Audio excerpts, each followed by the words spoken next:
up. The people who died. Yeah, that's where I'm coming. Were they a danger to the police? That's where I'm coming. Are they the criminals that you're talking about? Let me tell you two things. There will be an investigation on how these 19 Kenyans died. There will be a clarity, an explanation for each and every one of them. I have told you one situation where somebody accosted the police, took over the firearm, started to shoot at people, endangering the lives of many other Kenyans. He was shot by the police. There is a situation in Parliament. How did the invaders in Parliament? They invaded Parliament and went straight for the armory at the Mausoleum. They went straight at the armory at the Sergeant at Arms office. Those are the investigations that we will get into, and a proper explanation will be given to the country. Are weapons lost? What I am saying... Are the weapons at the armories and the mausoleum and inside Parliament? That is why there will be an investigation of how these armories were attacked, and how did these people know that there was an armory in Parliament? Mr. President, you may not believe the Kenya National Commission on Human Rights, but surely you would believe your own deputy, who has said there's been a return to extrajudicial killings and abductions, contrary to what you and him promised the people of Kenya. Let me tell you, I am the president, and I speak for the government of Kenya, right? I made 3 commitments that I will make sure the police is independent. And I did that on my first day in office. Number 2, I said there will be no extrajudicial killing in Kenya. I have kept my promise. Number 3, I have told you that if there is any arrest by the police, that does not amount to an abduction, in my very honest opinion. Let's pause for a moment, Mr. President, and I just want us to go to that video over there, which will play on air, and let's pause and watch it together, Your Excellency. Let's watch this video. Sell them to the people of Kenya. There are enough intelligent people in Kenya to differentiate what is good from what is better and what is best. Some sound? Ni jambo mbaya sana kama tutatumia askari polisi.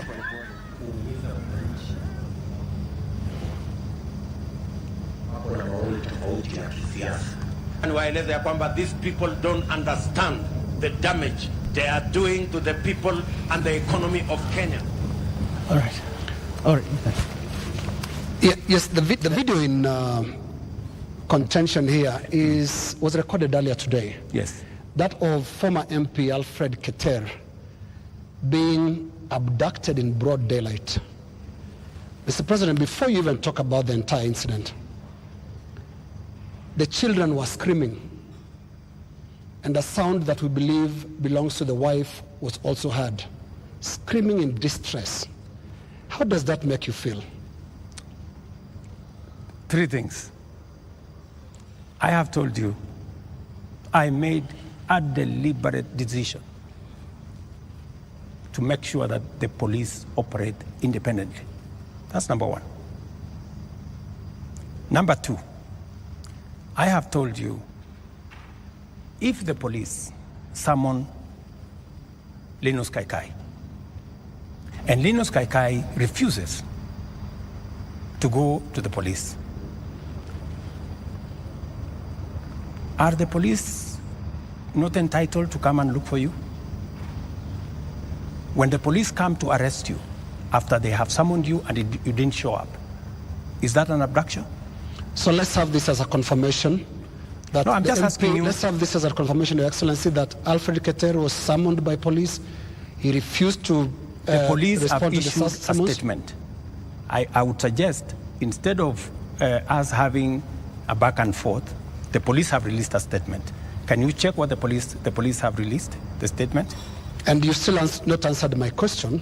Which the was? wife and children screaming that way. I mean, how do you feel, Your Excellency? I mean, my friend, every child, every mother feels the same when their parent is under attack. I mean, that is what it is. But let me ask you, what about the children? What about the children of those who have lost their lives because of the criminality of others? Don't they feel the same? So we just need to be a country of the rule of law. Impunity cuts both ways. Those who respect the law must be protected by the law. Those who do not respect the law must face the full force of the law. That's how it operates. That's how we will have a society. Here's the same way we must condemn excessive use of police powers, but we must equally deal firmly and decisively with criminals who put the lives of other Kenyans in danger, destroy property of hard-earned earnings. There are many people, Linus, in this demonstration that have lost livelihoods, that today their children are crying. Today their wives are in tears because they don't know how to face tomorrow. Mr. President, their businesses have been wiped out. Yeah. Their incomes have been destroyed. I have just told you 2.4 billion shillings worth of business has been destroyed. I hear you, and today, as I talk to you this evening, there are families who have tears. There are families who do not know how to face tomorrow. And I've asked you very specifically, President, how do you feel about those tears, especially those who have been killed by police bullets? It is horrible. It is horrible. When you find a situation where people are grieving, whether they are grieving because their parents have been arrested, or they are grieving because their hard-earned earnings of many years, monies there, I have on my phone, people who are saying, I borrowed money. My whole loan has been wiped out. My whole barber shop has been destroyed.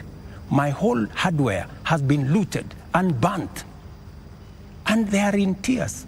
So I must equally work with the police to protect all these citizens. And it cuts both ways, Linus. It cuts both ways. Using the rule of law. Absolutely. Let me take you to just step by step. Absolutely, the rule of law. The rule of law says. The rule of law requires the police to investigate a matter, to, when they have sufficient evidence, present that to the ODPP. The Director of Public Prosecutions takes people who are culpable to court. That's the journey in the rule of law, Mr. President. Mm-hmm.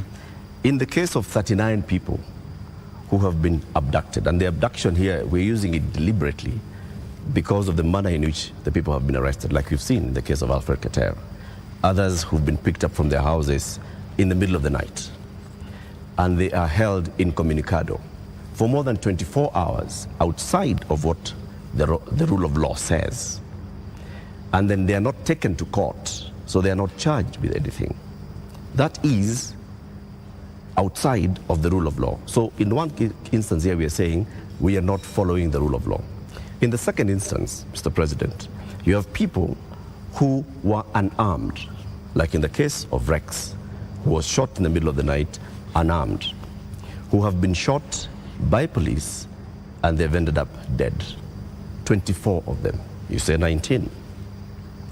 That again is extrajudicial because there is no justification that has been produced to show that there was justification for the police to use the excessive force. So basically we are showing examples where the rule of law, which you promised to uphold, which you also set and said, this is what the police has been doing. And you said, Mr. President, as you took office, that the problems with the police service also are going to the top, the leadership of the police service. And you promised the people of Kenya that you're going to hold the police to account outside of the rule of law and accountability, which comes to your desk. Are you holding the police accountable for 39 people abducted, for 24 people killed, for 627 people arrested and not charged, for 431 people injured, by live bullets, rubber bullets, tear gas canisters, police batons. Latif, as I have told you, we must operate within the parameters of the rule of law. And I agree with you. The police must never act outside the framework of the rule of law. They must do that which only the Constitution and the law allows them to do. And it is very clear that any operation of the police outside the parameters of the law, the police will be held to account. Whether it is holding citizens beyond the stipulated time, but I must be thoroughly clear to you. When police arrest somebody, there is a constitutional timeline which they are allowed by the law to hold that person. 24 hours. That does not amount to an abduction. 24 hours. In my opinion. A case in point is what has just been said here about what happened earlier today. And you guys clearly said in this conference that it was an abduction. I mean, it's just clear now that it is not an abduction. They're not This is an arrest. And the police have come forward to say, this is the situation, we have arrested this person, and it is just good for us to all of us follow the law. And I agree with you, the police must act within the law. But let me ask you one question also, Latif. I have never, in this conversation, which is now 20 minutes in, are you guys bothered about the fact that Parliament was burnt?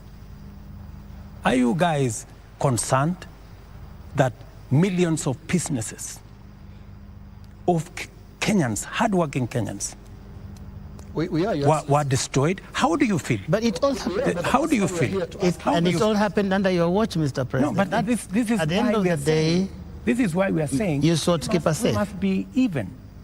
You know, we must be even. The police have a difficult job. They have to make sure the peaceful demonstrators are protected. But they also must make sure that the criminals, and when you say criminals, you know, when I said the other day criminals, many people took offense that I was calling the demonstrators criminals. That's not. Families of the dead, Your that is not. That's a lot of offense. Family of Rex. Rex was killed in a week when the protesters were very peaceful. The first week of these protests were peaceful. We saw protesters carrying placards and water bottles. Rex was killed on his way out of work. Let me. How do you feel? I mean, let me tell you. When they hear you say criminals. I mean, are you telling me Rex is the one who burned Parliament? But Rex died without breaking anything. No, I'm just telling you. He died before. Rex There are criminals who infiltrated and caused mayhem. And in fact, some of the criminals are actually harmed. They actually harmed the peaceful protesters. Many of the peaceful protesters, they lost phones. They were attacked. In fact, some of the peaceful protesters were attacked by criminals, including a clear example of the one I have explained to you, that they overpowered the police, took the gun from the police, and started shooting innocent people. So we must deal with this situation globally. Mr. President, I feel for Rex and the mother. This should not happen to any child in Kenya, especially when they are engaged in a peaceful demonstration. Mr. President, the concern I've heard from the young people, because I've been speaking to a lot of them, and they said they haven't heard you. In the two statements, actually there are more now because you have spoken in other settings apart from the two addresses you gave. They haven't heard you address them. They haven't heard you talk to these parents. They haven't heard you acknowledge that there were people who were shot by police in circumstances that did not warrant that. Are you saying you haven't seen anything that bothers you about how police responded to these protests? I am very, and I have, and in my first statement, I clearly said that innocent lives were lost. In my second statement, I said the same. There were innocent lives lost. But also, equally, as a person who is responsible, I must think about those who are suffering because they were innocent, but I must also be concerned about those who are suffering because criminals cause them immense harm.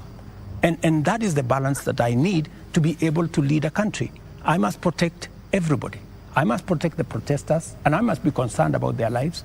I must also protect innocent people who become victims of criminals who take advantage of a peaceful, democratic process that goes on in our country. Do you feel that you protected all those people in the last couple of days, whether it is people who have businesses, whether it is Parliament, whether it is the people who lost their children? I did my best. If I hadn't done what I did, things would have been much worse. In fact, many people ask me, Mr. President, why did you call in the army?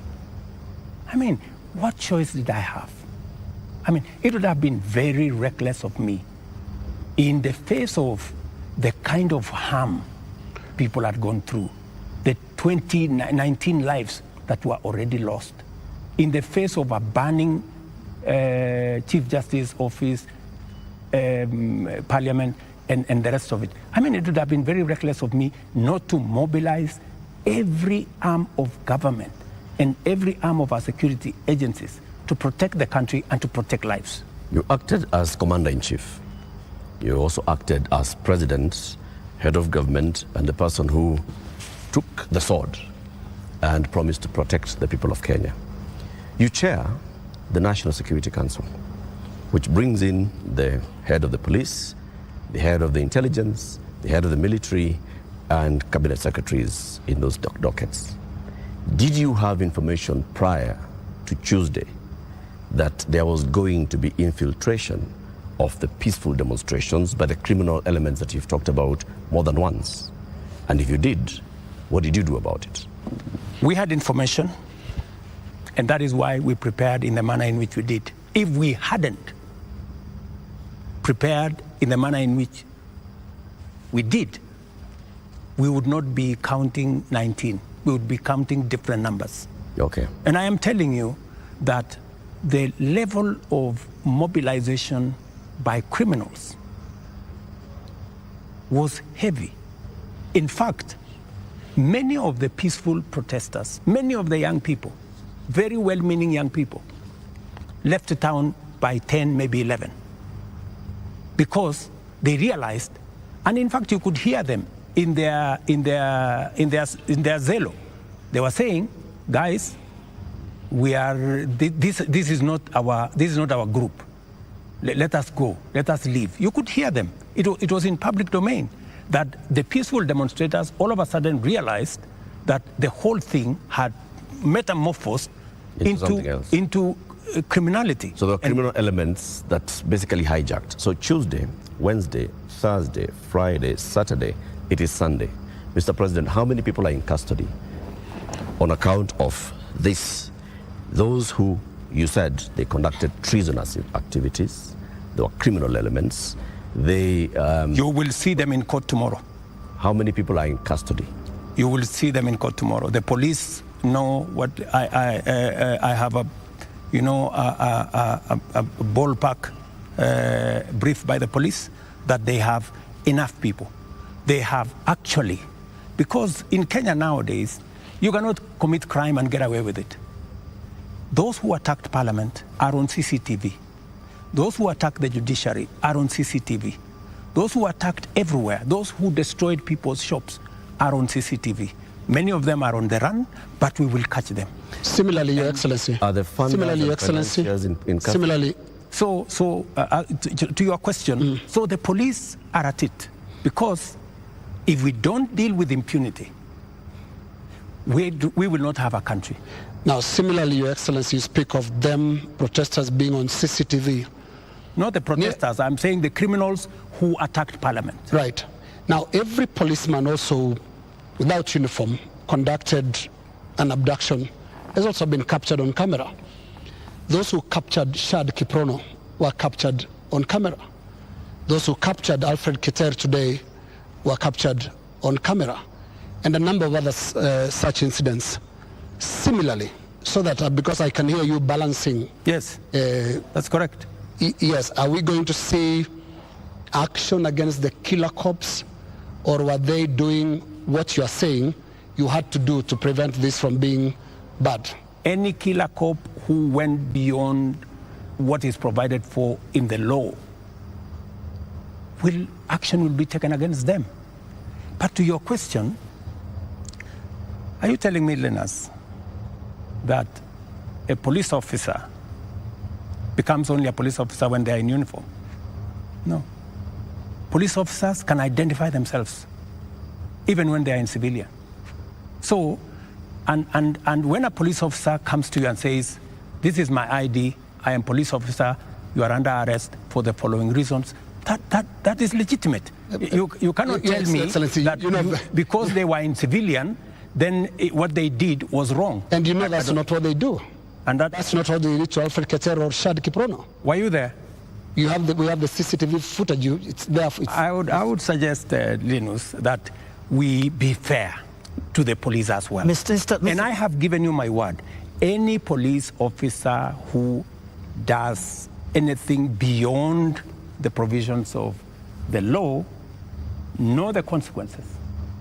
Just as any citizen who also participates in actions that are outside the law, they also know the consequences. And it is our responsibility to make sure that security agencies act in accordance with the law. As citizens, we act in accordance with the law so that we can have a law-abiding, rules-based, rule of law-based country. As things stand now, Mr. President, are you satisfied with how the police handled this whole matter? I think the police have done the best they could. If there are any excesses, we have mechanisms to make sure that those excesses are dealt with. Let's wrap it this way, Your Excellency, on that topic. You have absolutely no regrets about the abductions and no regrets about the killings? Those are your words. Those are not mine. They're also your deputy's words. Don't put words in my mouth. They're also your deputy's words, and he's part of your government, because it's so scary, Mr. President, sitting there and telling the whole country that from this moment on, we should not believe what your deputy tells us about the state of the nation until you speak. Yet we all thought that you're part of the same government. Don't inject my deputy into this conversation. I think it is not fair, since he's not here, to tell you in what context he said whatever he said. I think it is not proper to discuss the deputy president here, and he's my deputy. Please let me deal. But have you asked him that you had a press conference? With the issues as they are now. I think being personal and going that direction does not help. I wish this was personal, Mr. President, but it's a really serious national issue that right after you spoke, your deputy told the whole world that he was informing us that extrajudicial killings and abductions had returned to this government that he's part of. How surely can that be personal, Mr. President? I am sure that if you interview the deputy president, he will answer that appropriately. You haven't asked him? You can take it from me that extrajudicial killing will not be part of an administration that I run. I can say that without fear of contradiction. Yes, in the interest of moving this conversation forward, Your Excellency, I want us to look into the last 2 extraordinary weeks that this country has had. Protests that you called tribeless and some of your aides called leaderless. But protests that are led by young people who are unhappy with how you've run this country for the last just under 2 years now. But the question they have as they look at you and watch as you speak today, Your Excellency, do you get it? I get it. Let me tell you, my good friend Linus, what we are facing today is not a product of 2 years. What we are facing today is a product of many years. We've had a problem, a youth bulge, a demographic challenge as a nation, which we have ignored for very long. For the first time, I have decided that I am going to be deliberate, I am going to be intentional on tackling the challenge of young people and unemployment in Kenya. First time, there is an administration that thinks about the young people. Let me give you 3 examples, maybe 4. Well, let's keep it within the 2 weeks, please. No, it's okay. It's the 2 weeks. Yes. But don't look at the 2 weeks in isolation. The young people we have in the street did not happen in the last 2 weeks. They were not born when I became president. They were not jobless when I became, they did not become jobless when I became president. But I want us to... These are young people who over the years, we have close to 4.5 million young people who are out of school, out of college, with degrees, certificates, diplomas, without jobs. And that is why I have done 4 things. Number 1, when I pushed the housing program, it was not about the houses, it was about the jobs. Today, as I talk to you, Linus, we have 160,000 young people working in different parts of Kenya under our housing program. In Mukuru here in Nairobi, and I challenge you, Linus, to go there tomorrow, there are close to 4,000 young people working who were jobless. Number 2, I have a whole program on digital jobs. I was in Ruto now, with the MP for... just allow me. Allow me to interrupt you. No, allow me. There are risks on both ends of this interview. No, you told me about Your Excellency, the young people. Talk about the last 2 weeks. The young people are saying, you don't get it. You don't understand what they're talking about. Now, what is the trigger here? They're saying there was this conversation about the finance bill that your government, until the other day, could not listen to anybody. It's not about the housing project, it's about listening. They are saying yours is not a listening presidency, and yours is not a listening government. How best can I listen to the young people of Kenya if I am not addressing their issues? And that is why I want to tell you, Linus, these young people, what is their biggest issue? They have talents. They have gone to school. They have no jobs. That is the problem. And I am addressing those issues. Housing is one of them. Digital jobs is another. I was in Ruto with Simon Kingara, the MP for Ruto, launching an ICT hub that is actually hiring already 5,000 young people. Our whole plan, including what was in the finance bill, was to increase CDF by 10 billion shillings to roll out ICT hubs in every ward in the Republic of Kenya, so that we can hire young people, train them, put them on digital jobs. I have a 3rd program on export of labor. Mr. President. I have a 4th program on manufacturing, to be able to create more opportunities for the young people of our country. And we want to inform you, they're no longer just talking about things that can be done to them as a demographic. They are looking at the big picture. Finance bill brought them out. And when did they come in? They came in after all public participation forums were not listened to. Kenya Association of Manufacturers spoke to the parliamentary committee, same thing, and said this is a bad bill. Association of Insurance spoke to the parliamentary team, this is a bad bill. We had a big conversation on national television, this is a bad bill. You did not listen. You had a meeting here with your UDA MPs and at some point told them to pass it as it is.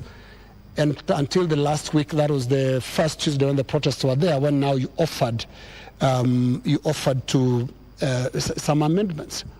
They're saying you're just not listening, and it's not about them, it's about the big picture issues, and we'll come to them, including the question of corruption, which is not really you think?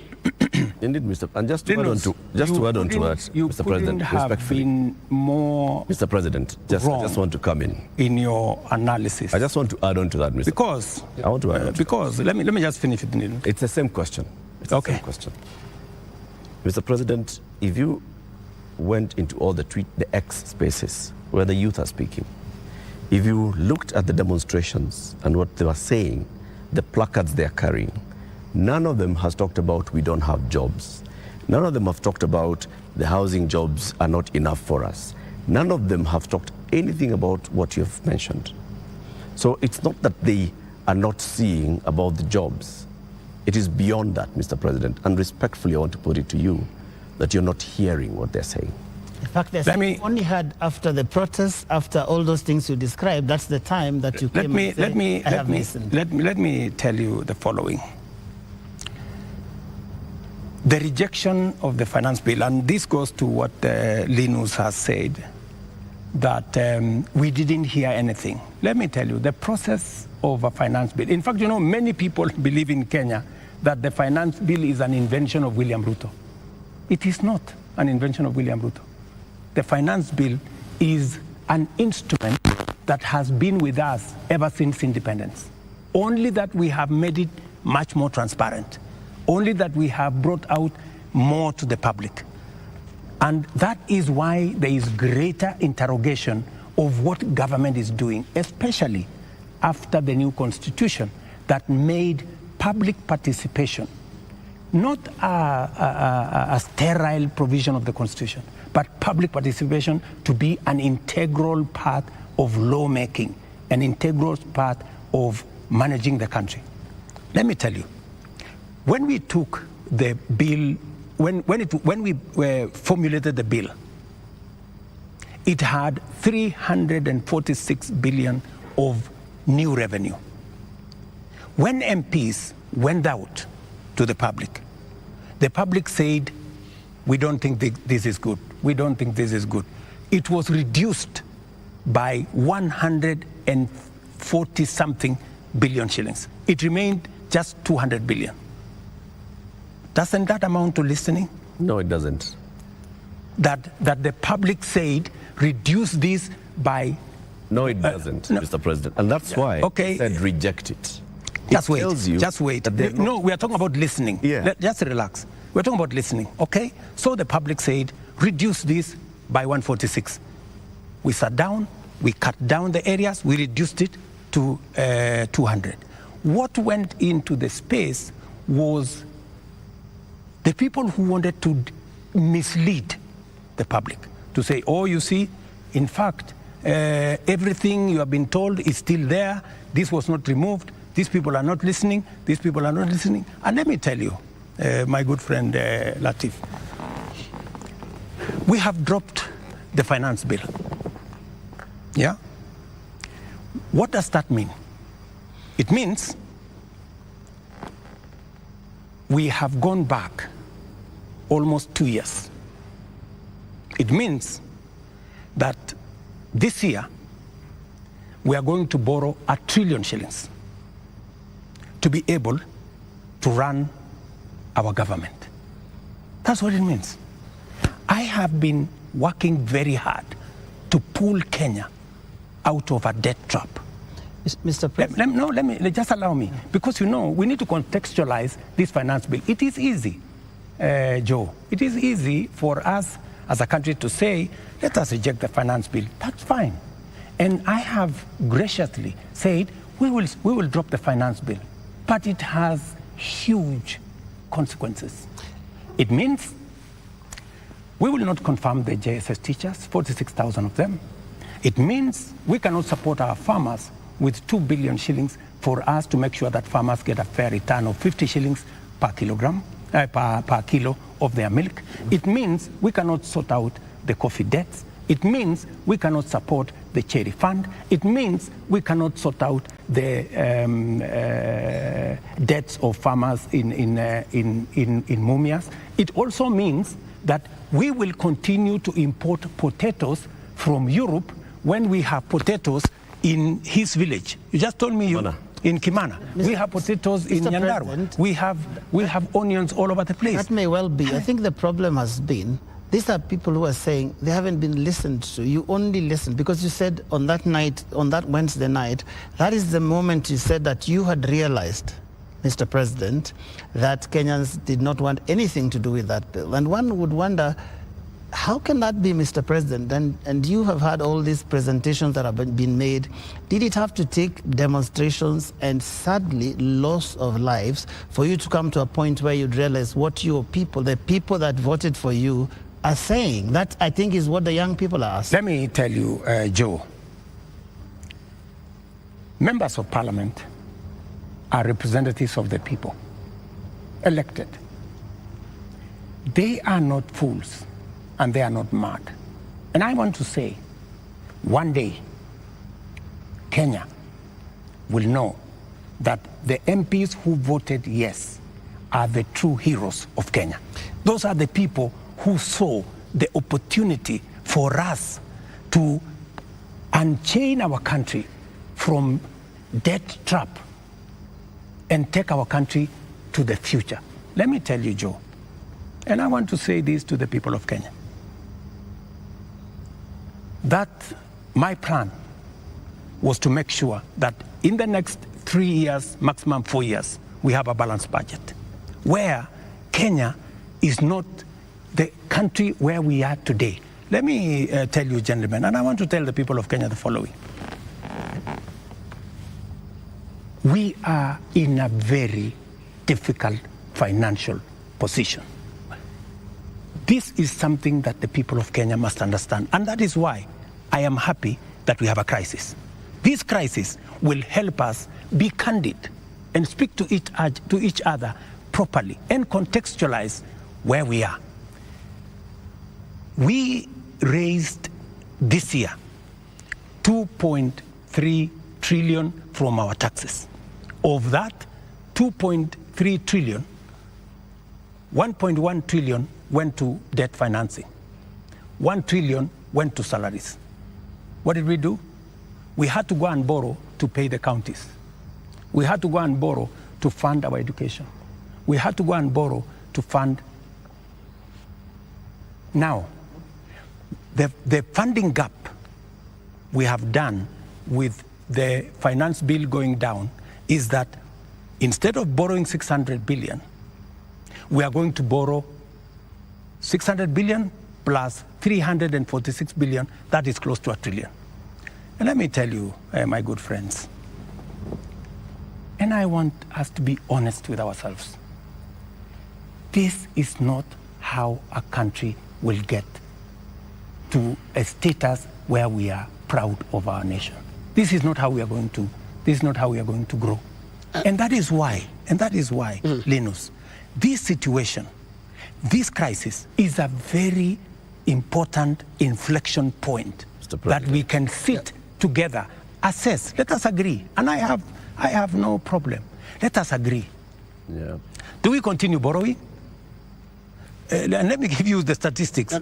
When in 2013, Linus, just allow me 1 minute, please, with a lot of respect. Okay. In 2013, the debt stock of Kenya was 1.8 trillion. For 10 years, that increased 5 times to 11 trillion, 10 point something trillion. We built a lot of roads. We connected a lot of electricity.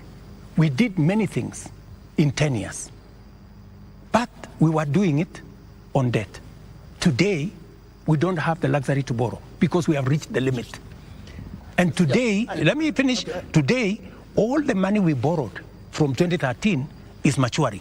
That is why the biggest challenge that we have as a nation is that we are spending 1.1 trillion every year of taxes we collect from ordinary Kenyans to pay debt, and not the whole debt. That's interest alone. Yeah. Interest principal comes to 1.8 trillion this year. So, my good friends, and yet you want to tell me, William Ruto, don't collect domestic taxes. go borrow more money. No, Mr. President. That's not what they're saying, President. And What is the alternative? Yeah, and I just wanted to come to one. No, what is the alternative? Just help me there. Yeah. Because there are only two things you can do. Either you raise money from taxes or you borrow, period. There is no magic here. There are Kenyans, Your Excellency, right now who do not listen to all that. Yes. They are not interested in that. That's okay, but that's the reality. But I need if you are not, if you do not want to listen to reality. Hang on, Your Excellency. Hang on, Your Excellency, because I need you to address a very important issue here. And that is one of a trust deficit. There are Kenyans who watch you, Your Excellency, and I don't know whether you are aware that they don't trust what you say. They don't believe what you say. Are you aware, Your Excellency, for example, that a lot of Kenyans increasingly don't associate the truth with you? That is your assessment because you have never associated the truth with me from the beginning. No, there's quite a number of Kenyans. No, I mean, that is your assessment. We asked people before we came here. That's the assessment. Yeah. And many of those that responded to me directly and to even our platforms on KTNNews, on Spice FM, on NTV, on Citizen, and we're asking them, what question should we ask the president this evening? And the one thing that many of them were saying is, when will he stop lying? So it's not Linus. Can he tell us the truth this time? Let me say the following. I told the people of Kenya that I would reduce the prices of fertilizer from 7,000 to 2,500. I don't know how that is a lie, because they buy it at 2,500. Okay. I told the people of Kenya we're going to have a housing program. A housing program is underway in Kenya.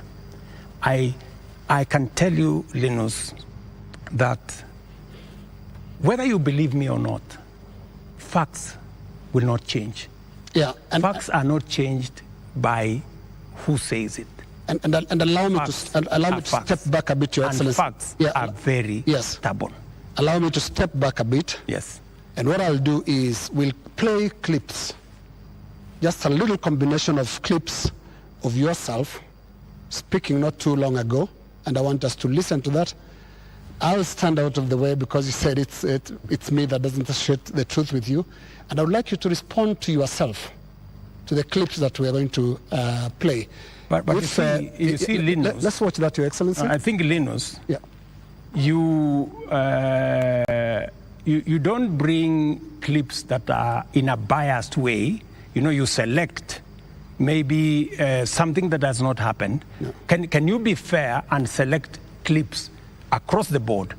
What I said and has been done, and what I said and maybe has not been done. So let's watch that. Maybe you can watch that. Yeah. These people don't understand the damage they are doing to the people and the economy of Kenya. Kwa hii taxes wanaongeza usiku na mchana. Na mimi nataka niwaulize watu wa hapa Manga, tafadhali, mkiona tumesimama hapa mbele yenu, tunawaambia kwamba tutengeneze hiyo serikali inakuja ambayo inaelewa lugha ya mwananchi wa kawaida. If you have good ideas, why do you need the police? Why do you need blackmail? Why do you need intimidation? If you have better ideas, send them to the people of Kenya. There are enough intelligent people in Kenya to differentiate what is good from what is better and what is best. Ni jambo baya sana kama tutatumia askari polisi kuumiza wananchi wasio na hatia, eti kwa sababu wako na maoni tofauti ya kisiasa. I agree with that. It is not fair to use the police to harass citizens who have a contrary opinion.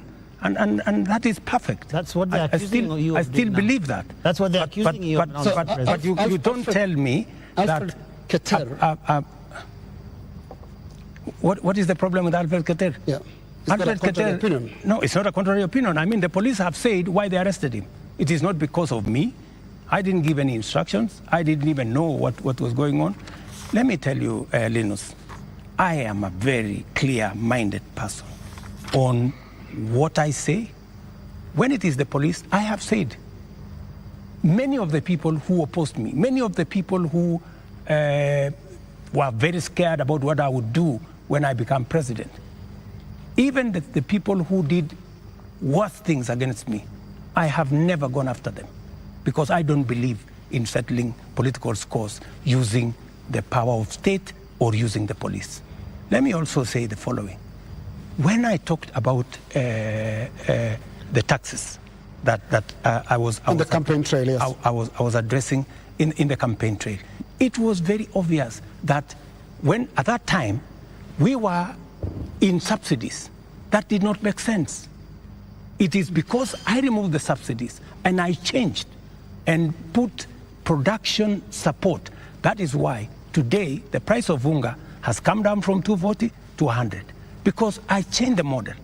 I changed the configuration and it is giving us results. But are you aware, Mr. President, that the thing perhaps apart from now the police brutality that people associate you the most is the issue of taxes? I'm sure you know the name they call you. You've actually talked about it even yourself. This guy that they want to come down. Let me tell you, my good brother, Ageo. When I came into office and I assessed the situation, and it was no longer possible for us to borrow money, I had to be honest with the people of Kenya. I had to tell them we have two options, right? And even as we imposed taxes, we explained, we made sure that there was adequate, elaborate public participation on what it is that we were trying to achieve. And let me tell you the following. I have done the best that I could globally. Today, our country has tremendous respect from many quarters globally because of what I have done. I have raised the profile of our country. Today, I was in Narok, and the tourism numbers in 2022, 1 million tourists. In 2023, last year, 2 million tourists. This year, by God's grace, we will get to 2.7 million tourists because of the profile that I have done for the country. I know somebody will say that, that there is no truth in that, but call the tourism sector. They will tell you themselves that all hotels in Kenya today are operating 80% upwards, which is a new phenomenon in Kenya. I will also tell you that the international community have developed enormous confidence in Kenya. I see people who are saying, why did William Ruto go to China? Why did William Ruto go to Europe? Why did William Ruto go to America? Let me just tell you the following. When I went to China, we got money to be able to put equipment in 70 of our technical training colleges. Today, the contract has been signed, the equipment is being manufactured. When I went to China, we got money to build Bosto Dam that has been waiting, that will serve the counties of Bomet and Kericho. When I went to China, we got money to build, we got 30 billion shillings to build roads in Nyandarua, in Kirinyaga, in 8 other constituencies in Kenya. That's why I went to China. When I went to America, we got a $1 billion facility to be built in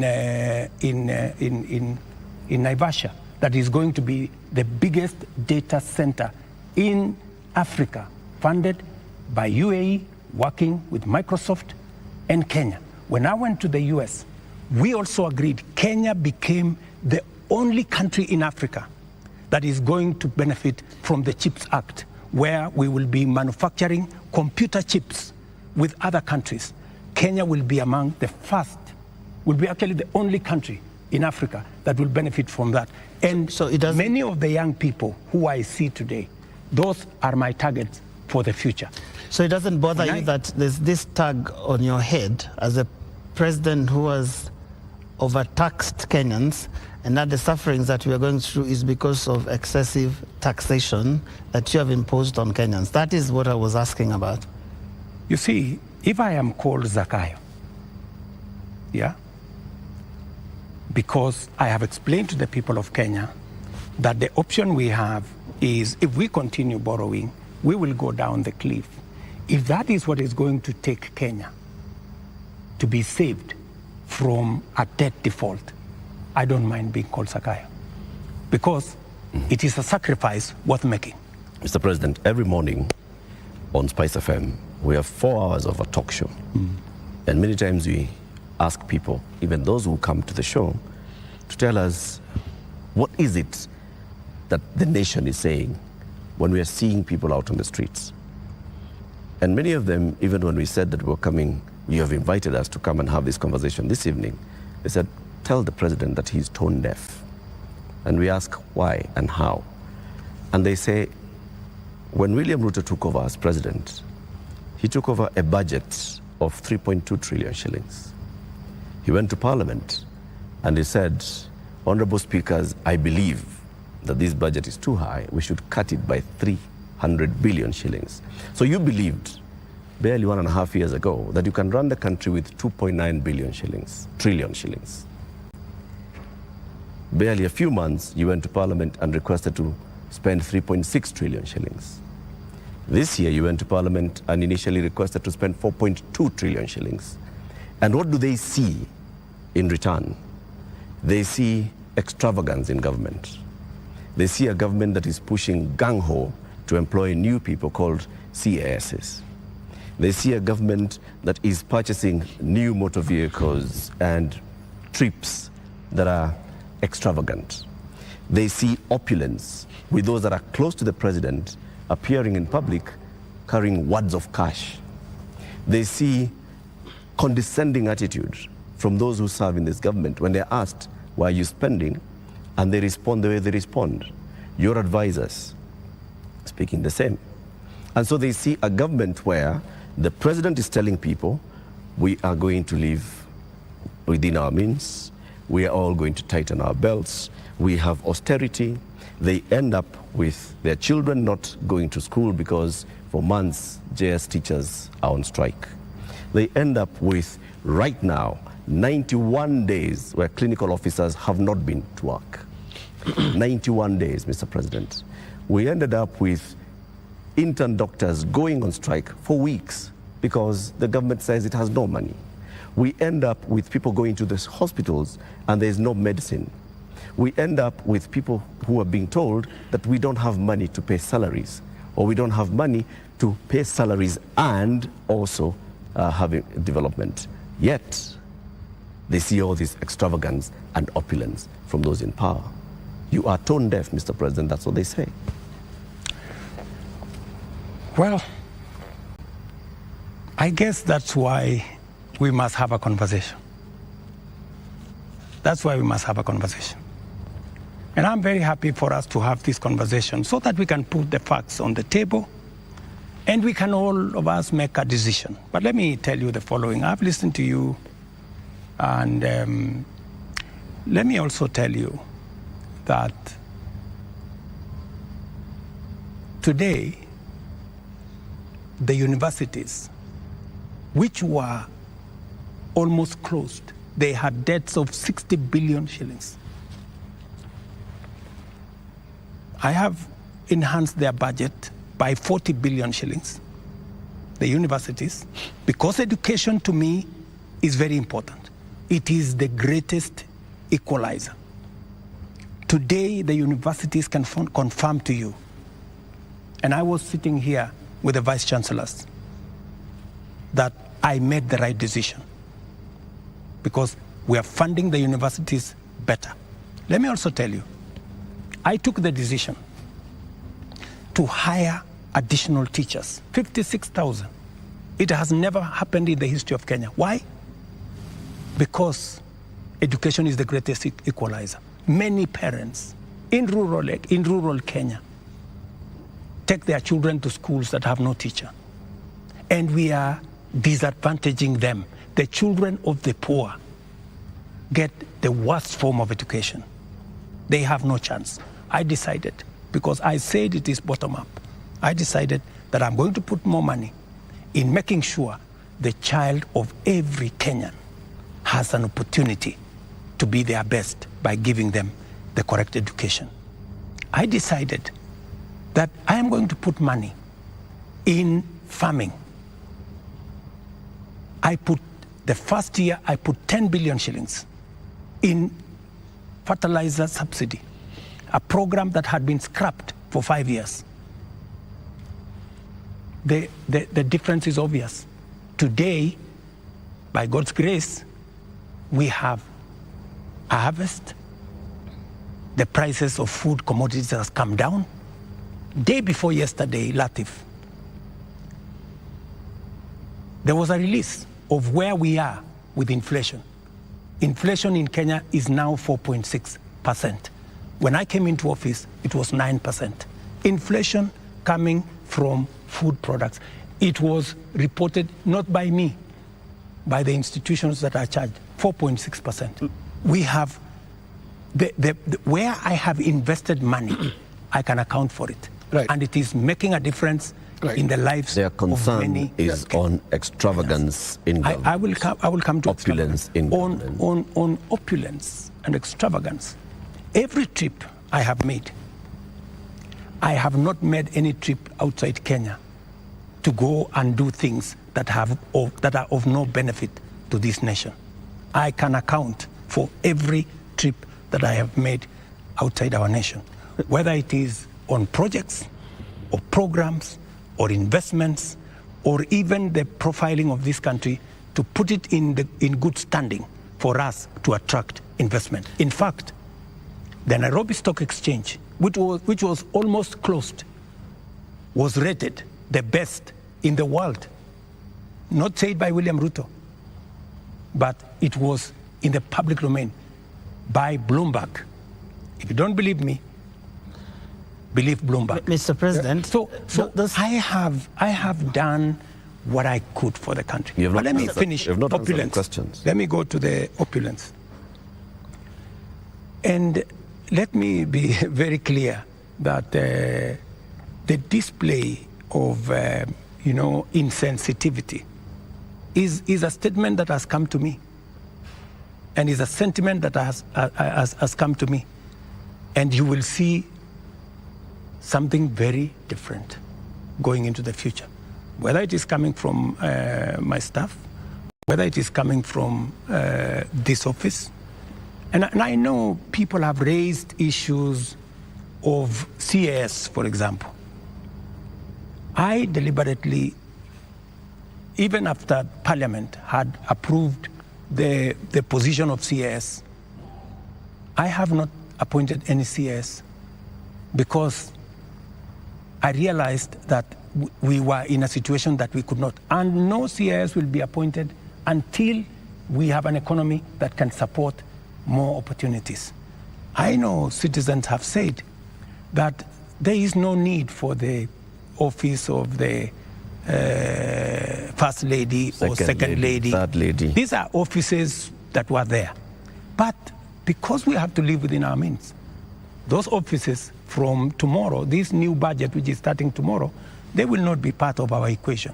Because in the face of what has happened, we have to trim down every other area. And in fact, not just those, many other spaces are going to be trimmed down to reflect the new reality, especially after the finance bill was taken down by myself when I said we take this down. We are going to cut our cloth. We are going to cut our coat. Our coat, the size of our cloth.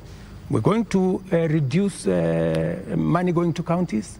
We're going to reduce money going to the judiciary. When I came into office, the judiciary was getting 18 billion. Today, they are getting 25 billion. But it was because I believed in the rule of law. I believed that we needed to do something about making sure that our judiciary has resources, because Kenyans were telling me directly, justice delayed is justice denied. Will you I cut have the size hired of your government? the highest number of judges under my administration because I believe that Kenyans must deserve justice. Will you reduce the number of ministers, ministries, or state departments, or advisors? That is an area we are going to target and cut down, because it is the reality we have to face. Mr. President, when things like this happen elsewhere, this is a whole finance bill that's been taken down. Correct. You have people who have been advising you on financial matters. You have people who have been advising you on political matters, listening to the people. You have advisors who have talked down at Kenyans, who have called them spoiled kids, KFC, Java, and whatnot. And you have people who have been around you talking into your ear with regard to some of these things. And many people have ventured to actually say that this amounted to a vote of no confidence. Is there going to be some kind of shake-up that actually acknowledges that this is not where we should have been, and therefore, I am sorry, Kenyans, and this is what I'm doing about it? Because short of that, how are we to know that we will not find more of the same? Watch this space. There are those who have said now that clearly there are many people who have lost confidence in Parliament. There are those who have lost confidence in you, that maybe the way to regain the legitimacy is to go to an election. There is no provision. You know, we are a country of the rule of law. Yeah?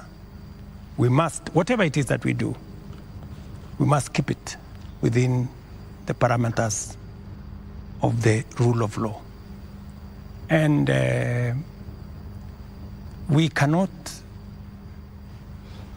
take what has happened over the last 2 weeks or thereabout and say we are going to abrogate our constitution.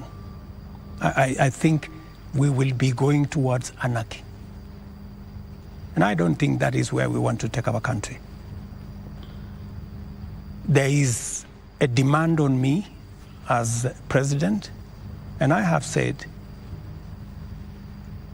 because of where we are, because of what has happened, there is going to be a thorough cut down on many things, whether we are talking about allowances, maybe even we should have a conversation around salary. We had a meeting here with MPs, and even them, they are persuaded maybe it is time to ban Harambes so that we remove avenues of people participating in largesse, demonstration of, opulence. And I want to tell you that I am going to take action. I am going to work on this. I know what we should do, but I am also not going to be reckless and take the country into a crisis. I will make sure that I act responsibly and listening to what the people of Kenya are saying.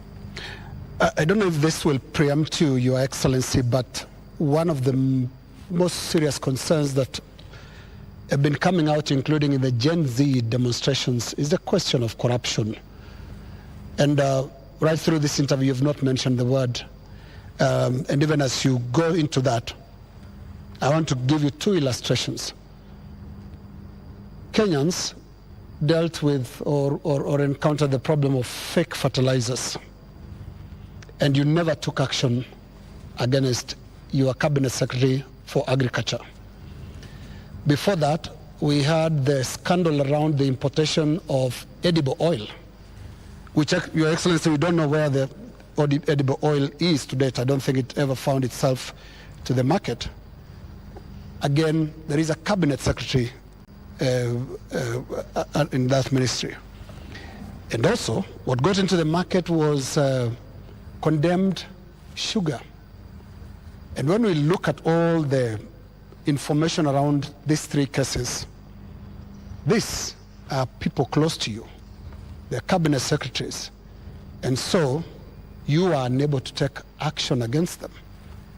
So why should you be trusted now to act? Because there are those who read and say you are really a hostage of those who campaigned for you to become president. They get away with anything. Three things, Linus. We hadn't reached the question of corruption. So don't unfairly accuse me that I have not spoken to it. I am ready to speak about it. So that's number one. Number two, I fired the CEO of KEBS when the sugar thing came up. Number two, on fake fertilizer, the minister, Mithika Linturi, was taken through a process in Parliament. The CEO of National Cereals Board, the general manager of National Cereals Board, and other 7 members of staff are in court as I talk to you. The people who signed the contract, they are in court. You spare big fish and roast the small fish. No, let me just finish. Yeah. Because I need, Linus, you know, I am a fair person, and I am a believer in the rule of law. Even though I may not like you, but I must respect that there is a due process.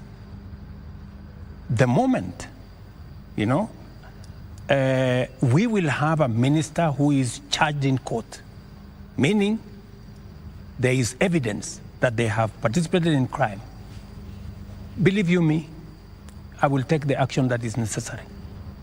But if somebody is taken through a process and that process comes out without an indictment, I mean, surely we must give somebody the benefit of doubt until it is proven.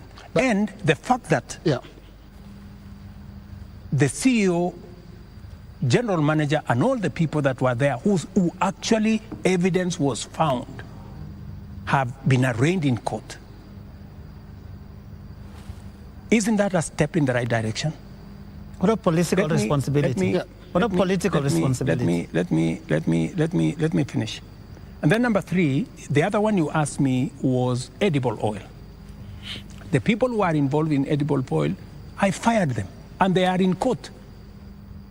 We have a new management in Kenya National Trading Corporation. In fact, we've just hired a new management for the Kenya National Trading Corporation. So those are actions that I have taken. And for your information... Void of what Joe is calling political responsibility. Yeah. I mean, but you see, else in the ministry can be... But you see, yes. But you see, gentlemen, if there is no evidence against a minister, surely, do you want me to fire somebody if there is no evidence? You know, there was a time, Uhuru Kenyatta, as I served him as his deputy, removed 6 cabinet secretaries. But eventually, they were found that they were innocent, and we had to appoint them to be ambassadors. You know, so some of these, you know, actions must be tampered with process of law, you know, due process. So unless we follow due process, gentlemen, we will end up being something else. Up to this, just a moment, Eric, in a moment, because up to this point, Your Excellency, if I don't want us to lose the context, the last 2 weeks have been extraordinary. We've never seen anything like this. You have KDF troops in the streets of Nairobi. Up to this point, Your Excellency, and including on the question that I've just asked you of accountability within your government, do you think you are addressing the grievances that have made thousands of Kenyans across the country in places that were unimaginable to get out to the streets to say Ruto must go? Do you think up to this point they feel you've addressed their grievances? I am not in their space, so I am doing what I believe I should be doing. I have taken the responsibility to withdraw the finance bill with all the attendant consequences. That I have done. I know what it means, and I know where it takes the country, and it is not a simple decision for me to make. And for your information, the finance bill was going to take Kenya big steps forward. But it's a sacrifice I've had to make because of the political reality that we are in. But it will mean counties will have to take maybe 30 billion shillings off their budget. It means we have to reduce CDF by maybe 10 billion shillings. It means we have to rethink about what to do with JSS teachers. It means we have to put on the freezer. We wanted to hire another 20,000 teachers because there are kids who do not have teachers. It means we have to work on our UHC program. We thought we would upgrade, for example, Linda Mama. You know, we thought we would upgrade Linda Mama. There is something, Your Excellency. But it means we have to hold that, and it means many things. Just hold on, what else do you want to hear? You are speaking outward, but looking at the grievances, they're also asking questions inward from you, Your Excellency. And what I can hear from these grievances that have been expressed quite loudly, you said you're not in their spaces. We sometimes get into the spaces to listen to what they are saying. And all they're saying is, you cannot be, for the next 3 years, the president that you've been for the last 2. So what is that you're going to change about? That's why Linus. Yes. That's why Linus. That's why we are here. Of course, it's not going to be business as usual with the kind of reality we are faced with now. It has to be different. Do you regret anything at all? What you should have done better? What your people would have done better? Well, maybe there are things we should have done better. We should have communicated better. I think the biggest problem we have, even with the finance bill, because the finance bill has great things for Kenya. The finance bill says we shouldn't be importing potatoes from Europe. The finance bill says we shouldn't be importing onions or eggs from Europe. The finance bill says we should be growing our own industries. We should be manufacturing diapers in Kenya. We have 10 companies doing that. We should be manufacturing all those things in Kenya. We should be expanding our manufacturing capacity. That is what finance bill was talking to. But I am sure we will recover that when we have explained. The biggest challenge that I regret is that we didn't communicate better. Maybe we failed in explaining to Kenyans what the finance bill was all about. Because I promise you, if I am given a chance to explain to the people of Kenya what was in the finance bill and what the finance bill would have done for this country, every Kenyan would have agreed with me. But my regret is that they would say you were here, Mr. President. They said you would have explained. We didn't explain ourselves better. Maybe my communication team failed. Maybe I'm sure my communication team failed. Our communication architecture did not deliver, did not get the message out to the people of Kenya.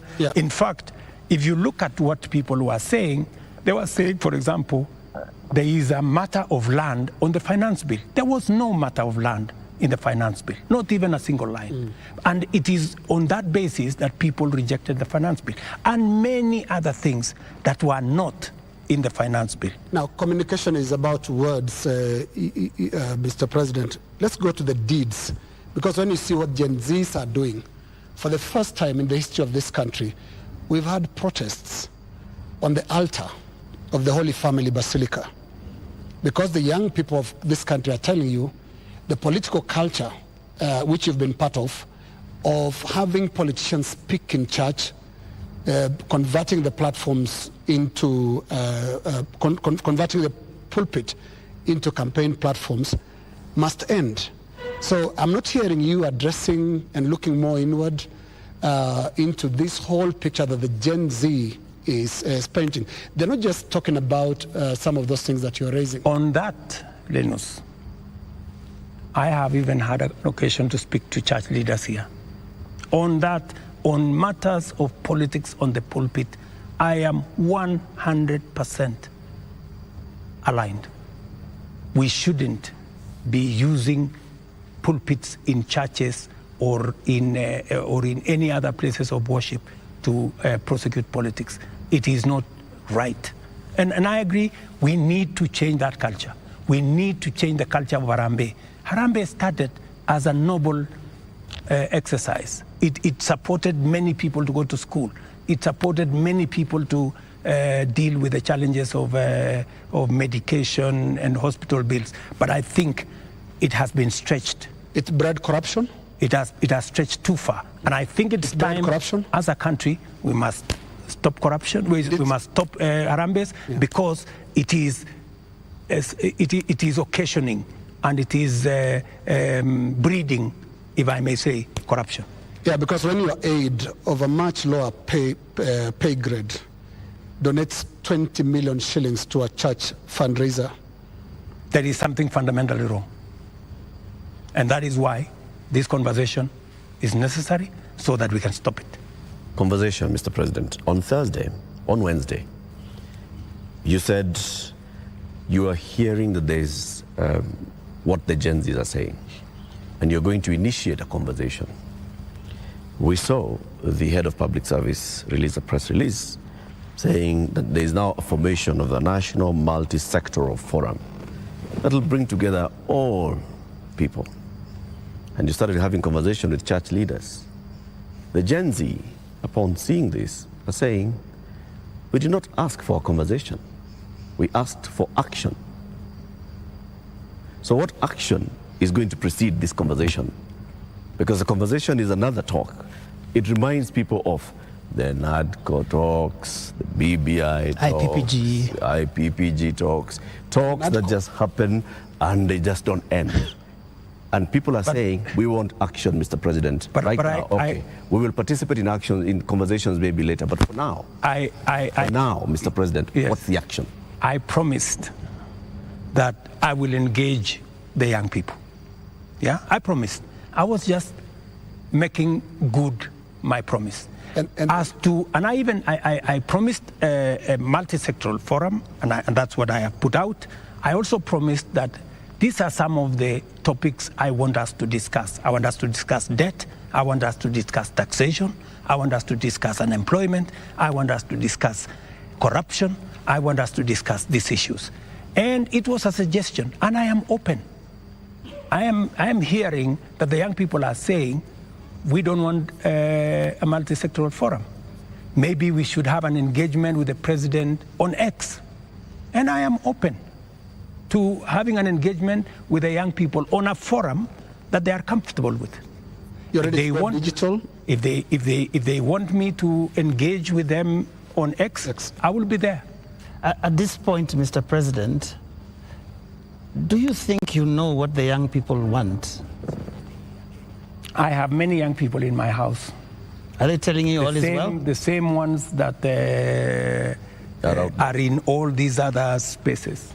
And they want an engagement. They have ideas. They have suggestions.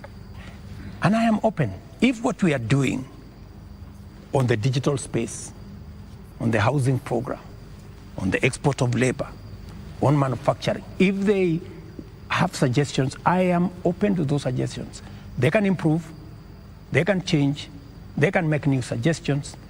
And I also have a responsibility as a father, because these are our children. I have also a responsibility to guide and to listen to them and to tell them, yes, on this, I agree. For example, let's not have a spouse's office. I agree.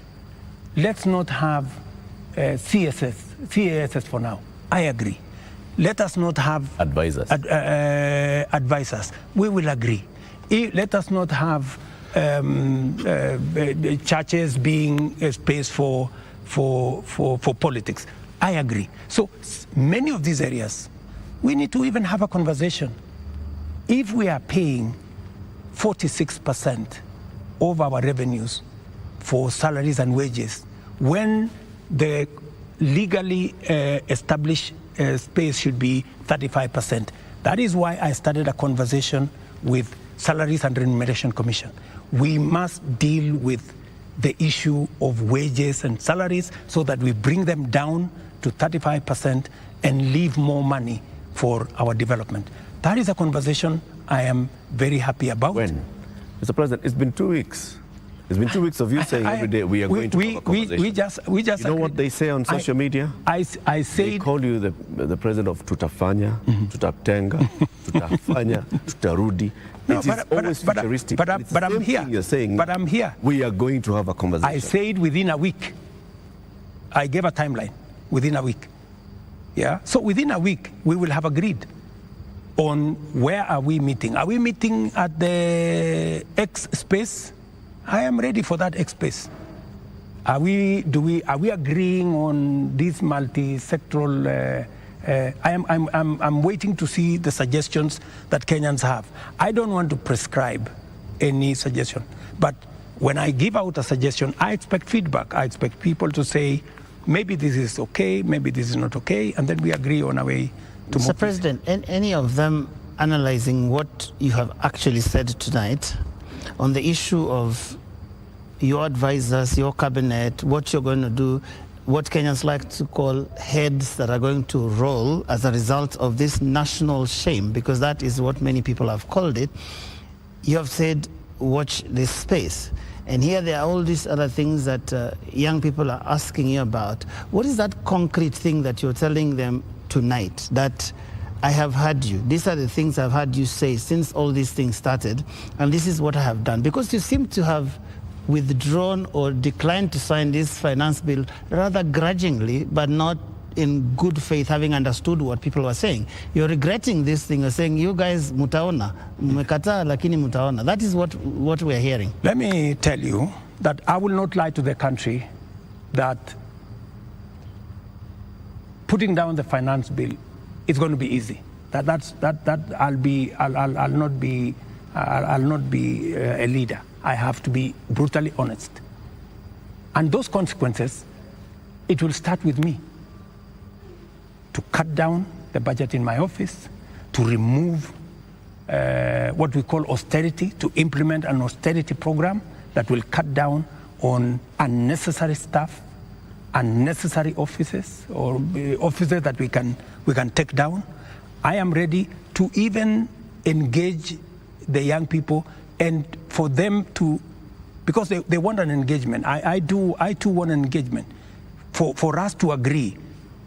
So what do we do with the debt? What do we do with the following? What do we do with the following? They will tell me, do this, fire so-and-so, fire so-and-so, do this. And I will tell them what is possible and what I think we could do it differently. Or are you telling me that I should just listen and implement without making a contribution to the conversation? I thought we are having a conversation. I'm just telling you what they are saying. I'm not saying anything else. I'm just telling you what I'm hearing, because yes, you did say you are not in their spaces, but I am in their spaces. And in 2 weeks, Your Excellency, by now you'd have known what you should do. And I mean, there are basics. Which 2 weeks? 2 weeks of the riots and 2 weeks of the protests. It's been 2 weks. It started the other Monday. So let me ask you, Linus,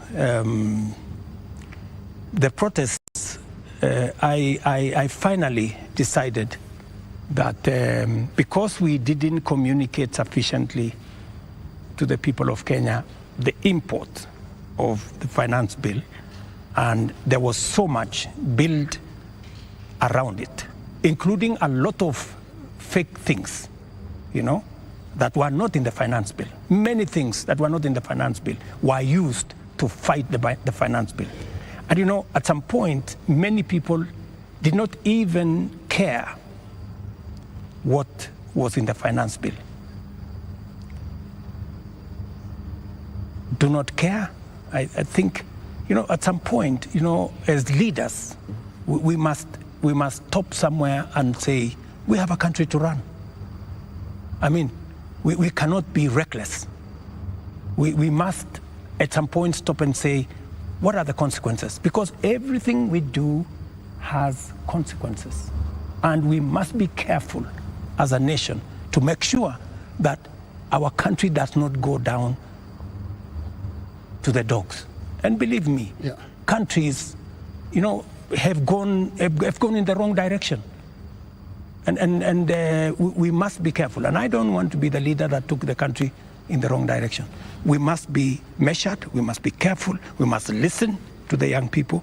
We must listen to other views and be able to make a carefully well thought out plan for the country out of where we are. Yeah, but what if the protesters are actually saying something in totality about your government, not just about the finance bill? It's not about just the finance bill, is it?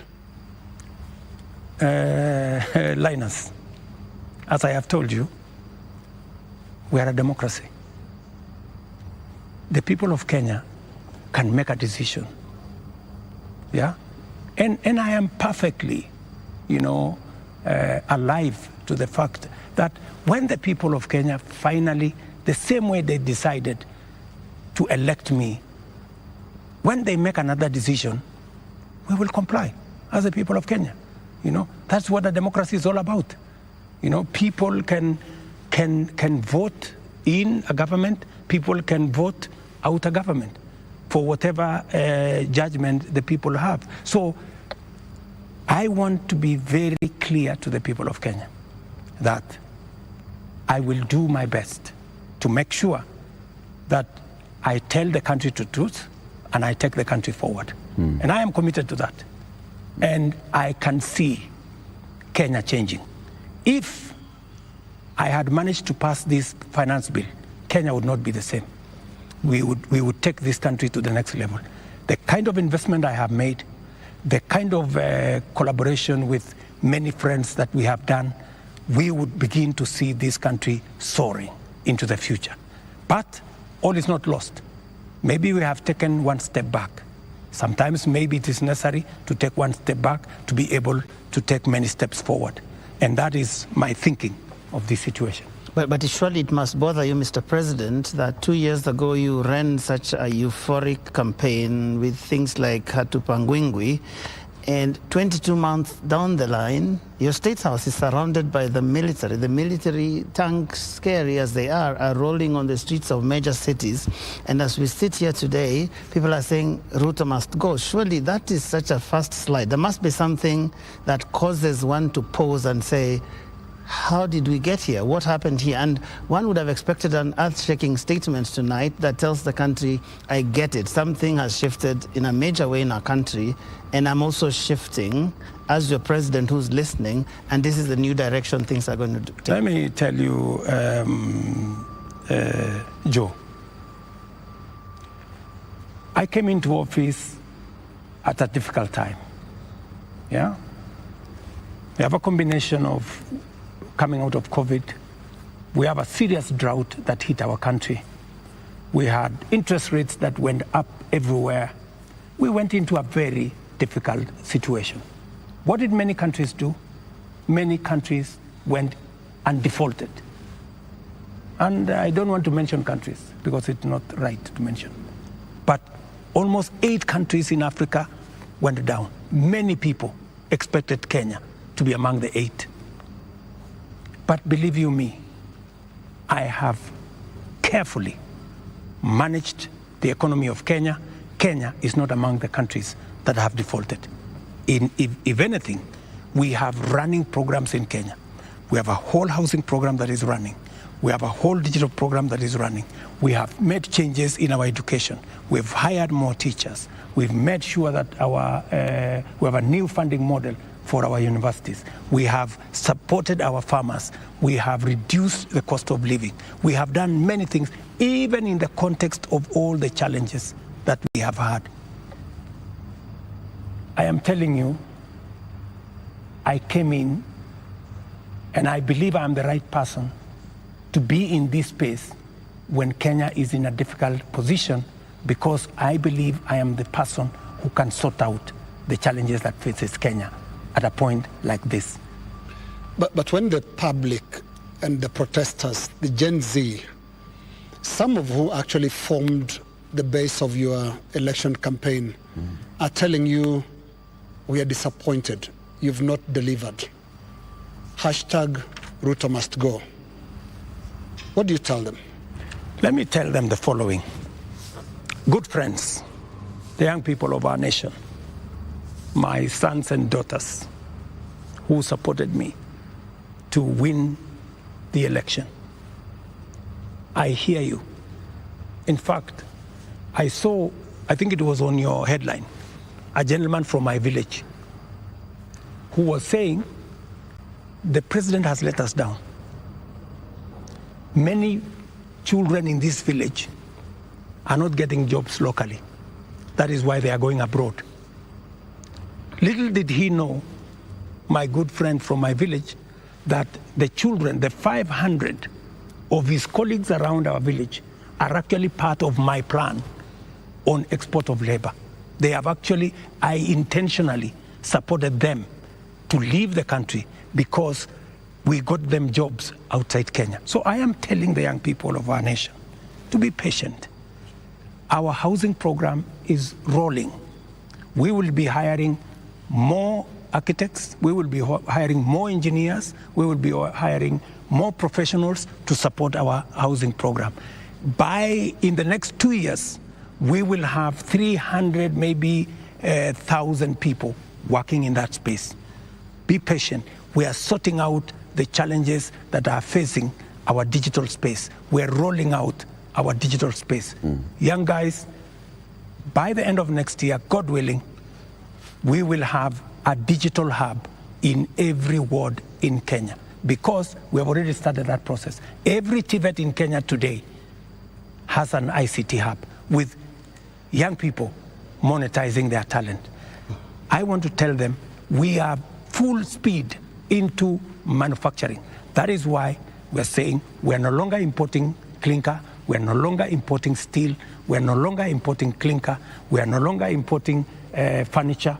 We are going to stop importing eggs, we're going to stop importing onions and all this because we want to promote our local manufacturing to be able to create jobs for them. We are no longer going to be importing diapers or sanitary pads from other countries. They are going to be manufactured here. Mr. President, I have worked with the industries to make sure that we create opportunities for these young people. We are going to work with them to deal with the challenge of corruption.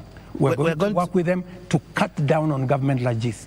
I am going to make sure that we have a lean government that responds to the reality of where we are as a country. That is what I am telling my good young people. The young people. There's another group of young people. Please speak to them directly. Yes. The young doctors who are in university graduating this year, yes, who are going to look for internship correct, in the next year. The young JS teachers who were on strike a couple of weeks ago, who are expecting to be absorbed into full permanent and pensionable contracts correct this year. The young clinical officers also who are graduating and they expect to go on internship. The other clinical officers who are hired on contract during COVID and other programs that are just contracts, and contracts are coming to an end. I am telling the JSS teachers, I had factored in 18 billion shillings in this year's finance bill to be able to transfer them to permanent and pensionable. Because in my phone, so many of them have asked me, Mr. President, we came in, we had an agreement that we are going to be interns for 2 years, we will move to permanent and pensionable. Although I don't have the finance bill, I want to tell them, give me a bit of time, let me figure this out, how we are going to do it without the finance bill. We had also put 3 billion shillings for the doctors so that we can be able to sort them out, especially the intern doctors and those who we intended to hire to under our UHC program. I had put 10 billion shillings on the UHC program under the finance bill. That is now not in the equation. I have to figure out, let them just give me a little time. I'm going to figure it out again because I know and I feel and I made a commitment to them that we will do this. So even in the absence of the finance bill, and even as we cut down on expenditure on many other areas, it is still my commitment that we will see what to do with them so that the job they are doing in teaching our children, in treating our people, do not go to waste. Mr. President, we're almost winding down this, but have you noticed that those young people, they actually have worked out the things that they believe you can take out and still be able to do the important things? Because you seem to have this elaborate plan, and I'm wondering where their views will fit in, because you seem to have this all worked out, but they probably don't want all those things. That is why they have figured out. That is why, Yeah. you know, part of what I told you, Joe, is communicating, you know, and I hope this time round I find a medium where I can engage, you know, and I am ready to go to this place to engage with them, and I want to tell them this is my plan. Okay, tell me how I can make this better. Tell me this is not good enough, you know, change this, because I have seen some of the demands they have made. They have said that don't hire CASs, and I agree with them. They have said remove the office of the first lady, the spouse of the second lady, and all that, and I have agreed with them. They have said a couple of things that we already are in agreement. They have, of course, said some of the things, abolish the office of women rep. I've seen they have also said we should reduce the salaries of MPs to 200,000 or something. Some of those things are things that are not in my power. Those are the things that we need to do a whole of society, a whole of nation approach, so that if we are bringing down salaries from 1.1 trillion to 700 billion, that is something I am willing, and I am ready to start with my own salary, going down to salaries of others, so that we can all live within our means. Your Excellency, we're now going to our final questions. And my final question will be about the protests and the deployment of KDF, which you did a few days ago. Now, the Gen Z, millennials, and the online Kenyans that are organizing these protests are promising to be back on the streets on Tuesday. What should we expect on Tuesday when protesters, peaceful as some of them have been, turn up on the streets of Nairobi? Do we expect them to be chased away by the Kenya Defense Forces? First, the Kenya Defense Forces will not be on the street. They only come as a last resort. If the demonstrations will be peaceful, I promise you, the police will be there to protect the demonstrators. But the police will also be there to make sure that the criminals, the fellows who come to burn offices, the fellows who come to loot property, will also be dealt with. That is my commitment. We must all operate within the law, and that is what it is. My final question is on the elephant in the room, the elephant in our budget, public debt. Candidate William Ruto responded to a question during the debate, and he said he's going to commission an audit of the public debt. President William Ruto last year responded to the same question and said it's important for us to audit our public debt. Today's question is when? Public debt is actually a public document where we are as a country. The 10-point-something trillion of our debt is in the public domain. But I am prepared for us to put in forensic experts as part of this exercise so that we can all appreciate, yes, this is what we owe, and then agree, how do we pay? How do we deal with it? In fact, I was in Korea. In fact, Korea, when they had a problem of debt, the whole nation came together. And people contributed gold. Others contributed many things because they wanted to pay their national debt. Maybe we will need that conversation once we are all clear that this is public debt. My question, Mr. President, is when? As soon as we finish this conversation, once we have agreed that this is the way we are going, I will institute the necessary steps to make sure that that debt is audited and it is made public for Kenyans to know this is the public debt. And I'm sure it will not take a month for us to be able to know, what is Kenya's public debt? And then we can take it up from there and go forward. Mr. President, my final question is about your cabinet. Given the things that have happened, given the questions that have been raised about fertilizer, about edible oils, about sugar and all of that, tonight, can you look Kenyans in the eye and tell them you have full confidence in the cabinet that is currently helping you to run the country? The cabinet that I have maybe could have done better. That's not the question, Mr. President. Maybe could have done better. I'm answering your question. Okay. Yeah? Maybe, unless you have a better answer. Allow me to answer. No, I just thought my question was specific, but you can that's go what ahead. I'm saying. So, maybe my cabinet would have done better, right? And I am going to do a soul searching on how we need to move forward. All right. Thank you very much, Mr. President, for your time. Ladies and gentlemen, that is where we end this conversation with the President tonight. My colleagues have been Lena Skaikai from CitizenTV, Royal Media Services, and Eric Latif representing KTN News from the Standard Media Group. And my name is Joe Ageyo from NTV. Do have a lovely evening.